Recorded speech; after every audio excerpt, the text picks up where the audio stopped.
মাগরিবের পরে কারোর সঙ্গে কথা না বলে এই দোয়াটি 7 বার পরে আল্লাহ তাআলার কাছে যা চাইবেন আল্লাহ আপনাকে তাই দান করবে। অভাবে আছেন, ঋণগ্রস্ত আছেন, মাথায় টেনশন, ঋণের বোঝা, বাড়িতে থাকতে পারতেছেন না, আল্লাহ সব আপনার পেরেশানি দূর করে দেবে ইনশাআল্লাহ। যদি আপনি আমলটি করতে পারেন, আমল মানুষের জীবন বদলিয়ে দেয়, আমল মানুষের জীবনকে পরিবর্তন করে দেয়। আল্লাহ তাআলা আপনার সব দোয়া কবুল করে নেবেন ইনশাআল্লাহ। মাগরিব নামাজের পরে কিবলামুখী হয়ে থাকবেন, কারোর সঙ্গে কথা বলবেন না, কারোর সঙ্গে কথা না বলে কিবলামুখী হয়ে আপনি পড়বেন আল্লাহুম্মা আজিরনা মিনান নার, আল্লাহুম্মা আজিরনা মিনান নার, আল্লাহুম্মা আজিরনা মিনান নার।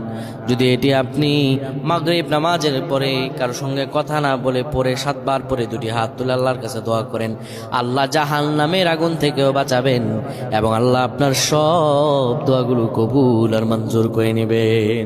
আল্লাহুম্মা আমিন।